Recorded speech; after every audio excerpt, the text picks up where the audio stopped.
ABP Ganga, खबर आपकी, जुबान आपकी। नमस्कार, एबीपी गंगा देख रहे हैं आप। मैं अवधेश। उत्तराखंड प्राइम की शुरुआत करते हैं। सबसे पहले बात करते हैं सीएम त्रिवेंद्र के पौड़ी दौरे की। पौड़ी दौरे पर सीएम ने विकास भवन में विकास कार्यों की समीक्षा की। इस मौके पर मुख्यमंत्री ने साफ कहा कि एनसीसी एकेडमी पौड़ी में ही बनेगी।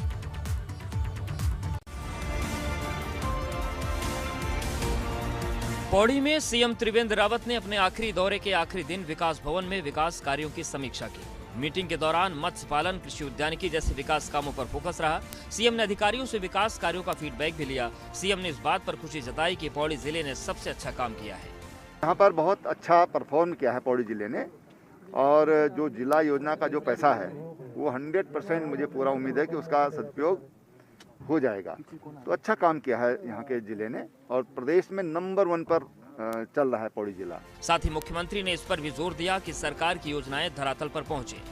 जो हमारा फोकस विकास योजनाओं पर है, और वो विकास की जो योजनाएं हैं वो गाँव तक पहुँचे। जो सरकार की जनहितकारी और कल्याणकारी योजनाएं हैं, वो जिनके लिए योजनाएं बनाई हैं उन तक उनका प्रॉफिट फायदा पहुँचे, उसके लिए कार्यकर्ताओं का आह्वान किया। इसके साथ ही मुख्यमंत्री ने चेरी ब्लॉसम का पौधा लगाकर अभियान की शुरुआत की। दरअसल पर्यटकों को आकर्षित करने के लिए शहर की सड़कों पर चेरी ब्लॉसम के पौधे लगाए जा रहे हैं। पौड़ी में एनसीसी एकेडमी बनने की अफवाहों पर सीएम ने विराम लगा दिया। मुख्यमंत्री ने कहा कि एनसीसी एकेडमी पौड़ी में ही बनेगी। एनसीसी एकेडमी, क्योंकि हमने यही पौड़ी में उसके लिए सुनिश्चित किया था, घोषणा की थी, लेकिन कुछ कानूनी दिक्कतों की वजह से वो अभी अटका हुआ है।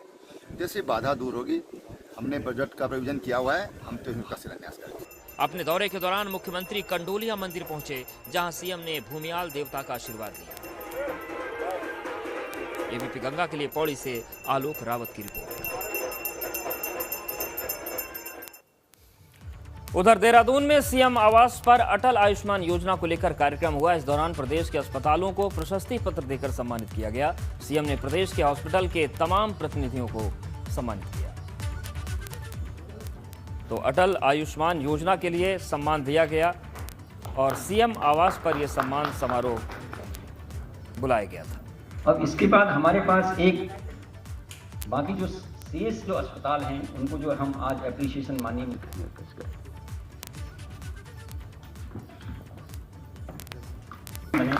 इसी तरीके से सिल्वर कैटेगरी के लिए कृष्णा मेडिकल सेंटर।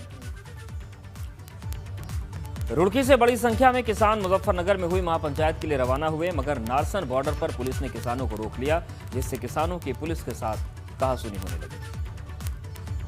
मैंने जिसको वोट दिया है उसने गद्दारी करी। बीजेपी की बात कर रहे हैं? मैं बीजेपी को वोट दिया है। मैंने फिर भावुक हो रहे हैं? मैं भावुक हो रहा है। मैं जिसको वोट दिया है उसने गद्दारी करी। बहुत दुखी हैं आप? किसानों पर लाठी चलाएंगे बीजेपी के लोग। दिल्ली के गाजीपुर बॉर्डर पर किसान आंदोलन का नेतृत्व कर रहे राकेश टिकैत का जैसे ही रोने वाला ये वीडियो वायरल हुआ तो किसान दिल्ली की तरफ कूच करने लगे। रुड़की से बड़ी संख्या में किसान मुजफ्फरनगर में हुई किसान महापंचायत के लिए रवाना होने लगे, मगर नारसन बॉर्डर पर बने चेक पोस्ट पर पुलिस ने किसानों को रोक लिया। इस दौरान किसानों की पुलिस के साथ खूब नोकझोंक हुई।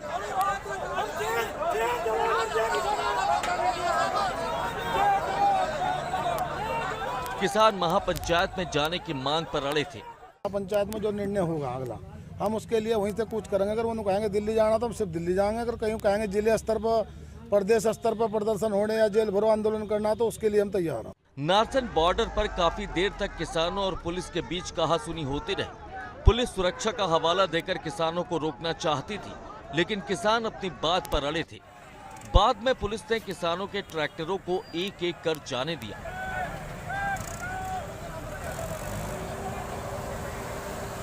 लगातार वार्ता की जा रही थी और इनके द्वारा जब आज ये इकट्ठा होकर जा रहे थे तो हमारा यही इनसे था कि भाई इस तरीके से इस माहौल में इकट्ठा जो एक रैली के रूप में जाना हम लोगों के द्वारा इनको रोका गया था। अभी वार्ता के बाद अब स्थितियाँ ठीक है कंट्रोल में, क्योंकि थोड़े से कुछ किसान उसमें उग्र थे तो इसलिए पुलिस के द्वारा उनको समझाया गया और समझा के उनको शांत किया गया। अब चीज़ें ठीक हैं, अब वहाँ पर शांति से अब चीज़ें ठीक चल रही है, सुचारू रूप से चल रही है। रुड़की के आसपास बड़ी संख्या में किसान हैं और इस इलाके के किसानों पर भारतीय किसान यूनियन का काफी अच्छा असर है, मगर पुलिस किसानों से बार बार यही अपील कर रही है कि किसी आवेश में आकर माहौल को खराब ना करे। एबीपी गंगा के लिए रुड़की से विनीत त्यागी की रिपोर्ट।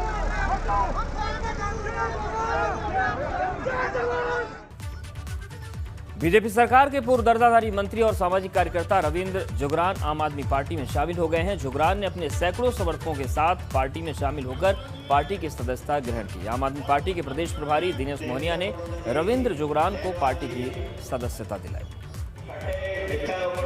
उत्तराखंड में विशुद्ध रूप से आज तक किसी दल की सरकार नहीं रही और ये एक तरीके से कोलिशन गवर्नमेंट चलती रही, जबकि लीगली संवैधानिक रूप से कोलिशन नहीं था, तो पर अंडरस्टैंडिंग कोलिशन थी।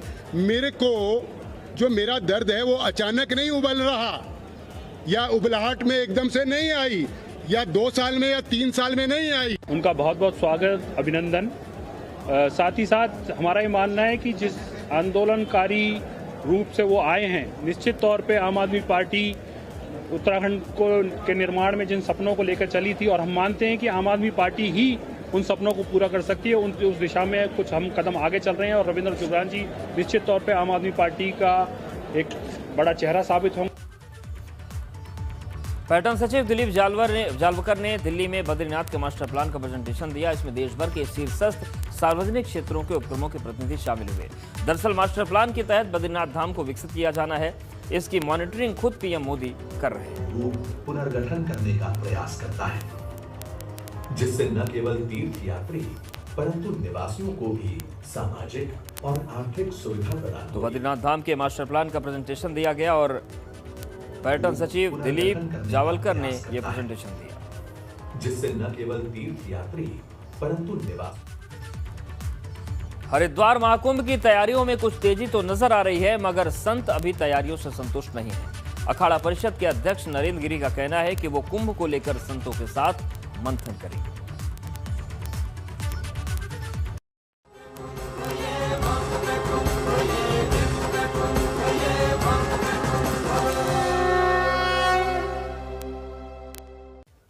तो देवभूमि के दिव्य कुंभ की तैयारियां शुरू हो गई हैं, लेकिन तैयारियों को लेकर जो तस्वीर सामने आ रही जमीन से उस पर सवाल उठते रहे हैं। और अखाड़ा परिषद की बात करें तो पहले जो मुखर होकर विरोध कर रहा था, अब उसके तेवर थोड़े नरम पड़े।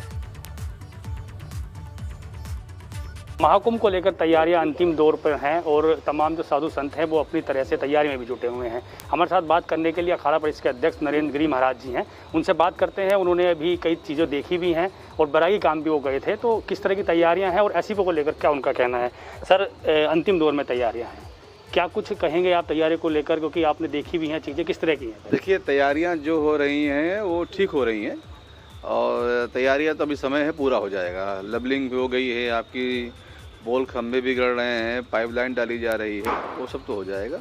कुछ गाइडलाइन आई हैं केंद्रीय सरकार से और हाई कोर्ट से, उसके विषय में सभी अखाड़ों के जो 13 हमारे पदाधिकारी हैं और हरिद्वार के जो प्रमुख संत हैं उनके साथ मैं बैठूंगा। इसीलिए हम हर जगह जा रहा हूं, बैठ के उनकी राय लूँगा, फिर अखाड़ा परिषद बैठक बुला करके उसमें क्या निर्णय होता है तो बताया जाएगा। एसओपी को लेकर सर, जो श्रद्धालु हैं उनके बीच में भी असमंजस की स्थिति है, कैसे जाएंगे, क्या चीज़ होंगी उसको लेकर, क्योंकि 65 साल की लिमिट भी रखी है। मैंने आपसे कह रखा हूँ, किसी को लेकर के सबसे राय लेकर के, वह शासन का गाइडलाइन है और गाइडलाइन चूँकि कोरोना है तो मानना ही पड़ेगा।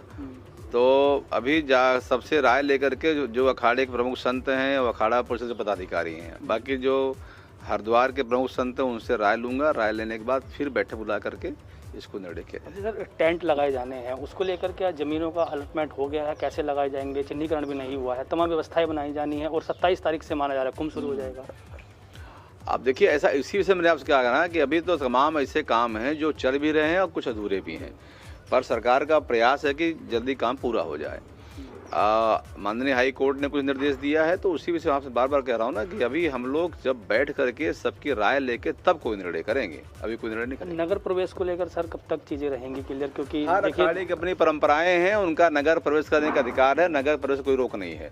सर अपनी अपनी परंपराएं के अनुसार लोग आते हैं, सबकी अपनी अपनी मुहर निकालते हैं, अपने हिसाब से आते हैं। ये थे अखाड़ा परिषद के अध्यक्ष नरेंद्र गिरी महाराज जी, जिनका साफ तौर पर कहना है कि तैयारियां अभी पूरी नहीं हुई है, लेकिन उनको पूरा करने में वक्त लगेगा और जल्द ही वो पूरी हो जाएंगी। लेकिन एसओपी को लेकर वो तमाम संत समाज से बातचीत करेंगे और उसके बाद ही अंतिम निर्णय लिया जाएगा। हरिद्वार से अपने सहयोगी संजय कुमार के साथ पंकज राणा, एबीपी गंगा। हरिद्वार में एबीपी गंगा की खबर का बड़ा असर हुआ है। एबीपी गंगा पर कुंभ क्षेत्र में फैली गंदगी की खबर के बाद प्रशासन हरकत में आया और मुख्य बाजार में नाले की सफाई का काम शुरू कर दिया गया है। पिछले कई सालों से इस नाले की सफाई नहीं हुई थी, मगर एबीपी गंगा ने जैसे ही खबर दिखाई, अधिकारी हरकत में आए और नाले की सफाई का काम शुरू किया गया।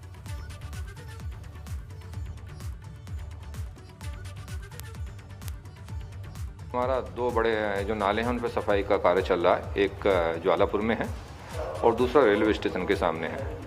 तो जो रेलवे स्टेशन के सामने है उस पर भी अतिक्रमण की समस्या थी। वो अतिक्रमण हटाया गया है, उसको लोगों को कन्विंस करने के बाद हटाया गया है बिना किसी बल प्रयोग के किए हुए, और अभी भी वहाँ पे सफाई चल रही है। उसके बाद उसकी मरम्मत का काम पीडब्ल्यूडी के माध्यम से होगा और उसमें उसके ऊपर स्लैब लगाई जाएंगी। नगर निगम और प्रशासन हरकत में आ गया है और साफ सफाई का काम शुरू कर दिया गया। इसी पर देखिए हमारे संवाददाता पंकज राणा की रिपोर्ट। हरिद्वार में एबीपी गंगा की खबर का बड़ा असर हुआ है।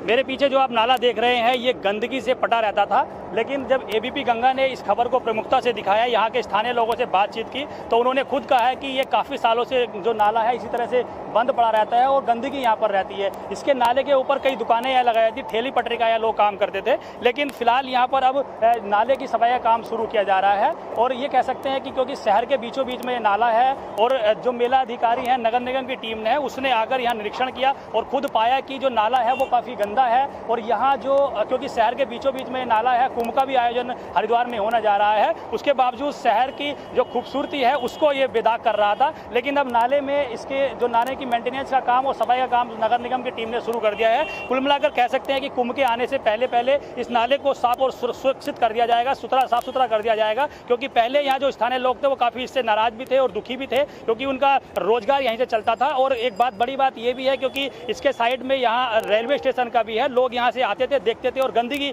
यहाँ पर रहकर मायूस भी होते थे। अब कुंभ के आने से पहले इस नाले को साफ कर दिया जाएगा और इससे साफ तौर पर कहते हैं कि स्थानीय लोग भी खुश होंगे और पर्यटक जब हरिद्वार आएंगे तो उन्हें भी एक खूबसूरती यहाँ नजर आएगी। हरिद्वार से अपने सहयोगी संजय कुमार के साथ पंकज राणा, एबीपी गंगा। महाकुंभ की सुरक्षा को लेकर पुख्ता बंदोबस्त किए जा रहे हैं। श्रद्धालुओं की सुरक्षा को ध्यान में रखते हुए कुंभ मेला क्षेत्र में आईटीडीए की ओर से 350 सीसीटीवी कैमरे लगाए जाएंगे। साथ ही ड्रोन के जरिए भी मेला क्षेत्र पर निगरानी रखी जाएगी। इसके लिए करीब 17 करोड़ रुपए का बजट जारी हुआ है। कुंभ क्षेत्र में हम लोगों ने जो अभी टेंडर किया है उसमें लगभग 350 से ऊपर कैमरे हैं जो लगाए जा रहे हैं। उसका एक कमांड एंड कंट्रोल सेंटर बनेगा और उसको हम लोग फिर कैसे कनेक्ट करके स्वान नेटवर्क पे हेडक्वार्टर को भी दिखा सकेंगे। ये सब की तैयारी चल रही है। लगभग हमारा काम ये महीने भर में पूरा हो जाए। देखिए, निगरानी में ड्रोन का जो इस्तेमाल है वो भी हम लोग प्रयास कर रहे हैं कि उसको इस तरह से करें ताकि उसे जो प्री वाली मैपिंग होती है कुंभ के भीड़ के आने के पहले और प्लानिंग के चीज़ों में हम ड्रोन को इस्तेमाल। हरिद्वार महाकुंभ के दौरान इस बार नई चीजें नजर आ रही हैं। एक तरफ शहर में रंग रोगन हो रहा है तो वहीं इस्तेमाल किए जा चुके तेल से बायोडीजल बनाने की योजना है। इसी को लेकर एक गोष्ठी का आयोजन किया गया जिसमें इस तकनीक के बारे में जानकारी दी गई। खाने पीने की दुकानों पर बचे खाद्य तेल से बायोडीजल बनाने की योजना है।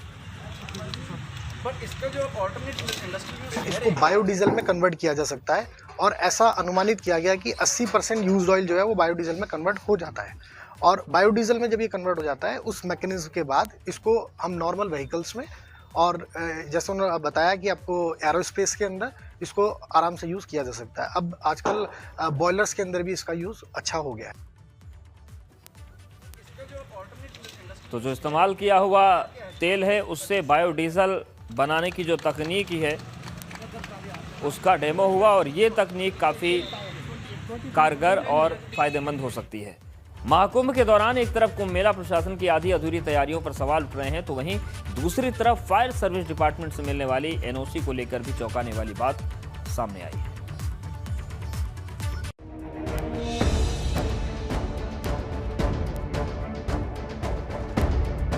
हरिद्वार में 27 फरवरी से महाकुंभ के आयोजन की तैयारी है। यह आयोजन इतना बड़ा है कि इसमें बड़ी संख्या में अखाड़ों के साधु संत और श्रद्धालु आते हैं।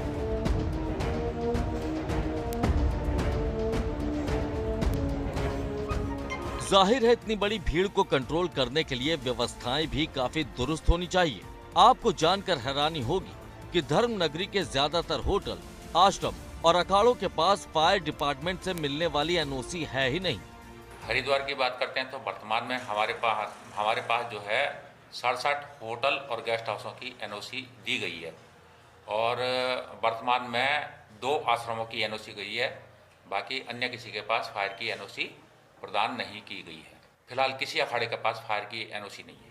कुंभ के दौरान आश्रमों और अखाड़ों में बड़ी संख्या में श्रद्धालु और साधु संत ठहरते हैं। कई आश्रम और अखाड़े तो ऐसी जगह पर हैं जहां पर फायर सर्विस की गाड़ियां आसानी से जा भी नहीं सकती। ऐसे में सवाल ये है कि आखिर कोई अनहोनी हो जाती तो उसकी जिम्मेदारी किसकी होगी? अखाड़ों के संत मानते हैं कि एनओसी लेना जरूरी है, मगर उन्होंने ऐसा किया क्यों नहीं? इस पर घुमा फिरा कर वो जवाब दे रहे हैं। हर आश्रम को मैं अपने यहाँ रहता हूँ, लेकिन मैं अपने मोटर चालू रखता हूँ, पाइप लंबे लंबे बना के रखता हूँ। आपका जैसे ही सिस्टम आएगा मैं वो गैस का वो सिलेंडर रखता हूँ, मतलब वो बुझाने वाला। तो ये सब चीज़ फायर का इनका इंतजाम ये तो करना चाहिए। देखो अपनी सुरक्षा हम अगर नहीं करेंगे और सरकार के ऊपर दोष है। अभी आपकी ये क्या बात करो, मेरे गरुड़ आश्रम में तराड़े आ गई, 65 साल 70 साल का हो रहा है, एक तरफ से किनारा बैठ रहा है। मैं जगदीश लाल को बोल रहा हूँ कि भैया इसको डिमोटलाइज करने की मुझे आज़ाद दे। अगर मैं उसमें सिक्योरिटी नहीं कल से गिर गया तो कौन कहेगा महंत को पकड़ ली साहब? तो अपनी तरफ से तो अपने इंतजाम पूरा करना चाहिए ना।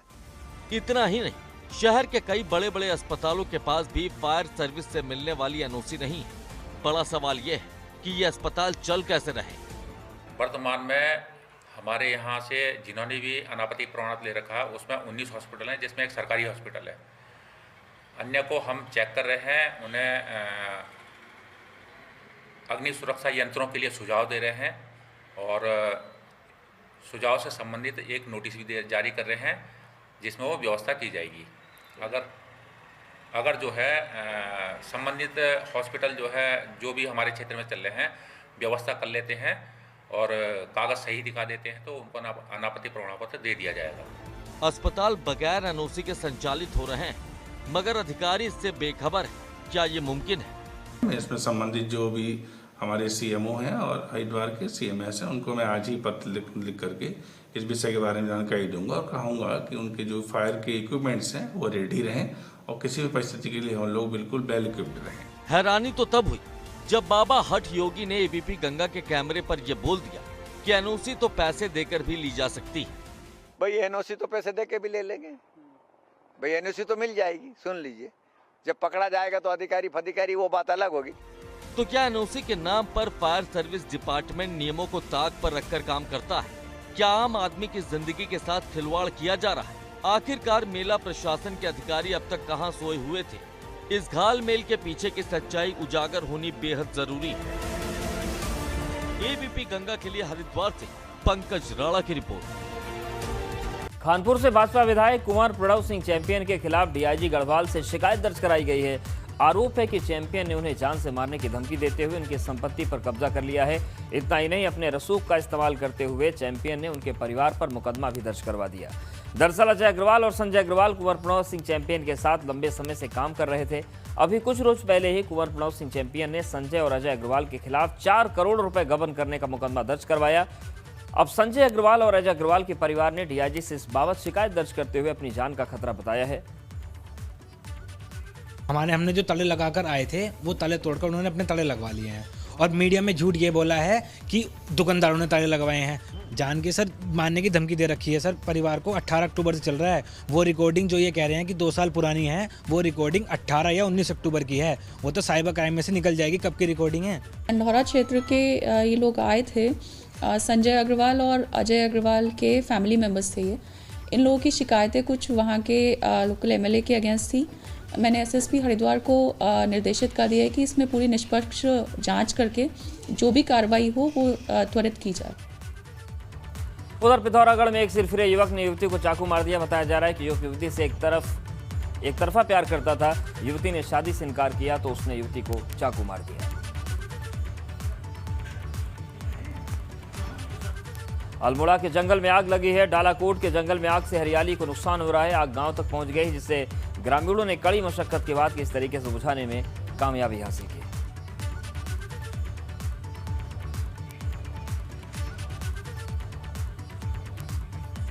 तो उधर रुद्रप्रयाग के जंगलों में भी आग लगी है। जखोली रेंज का जंगल पिछले 2 दिन से जल रहा है। जंगल में आग से जहां वन संपदा जल रही है तो वहीं वन्य जीवों को भी खतरा है। जंगलों में लगी आग की वजह से हर तरफ धुएं नजर आ रहे हैं और सांस लेने में दिक्कत हो रही है।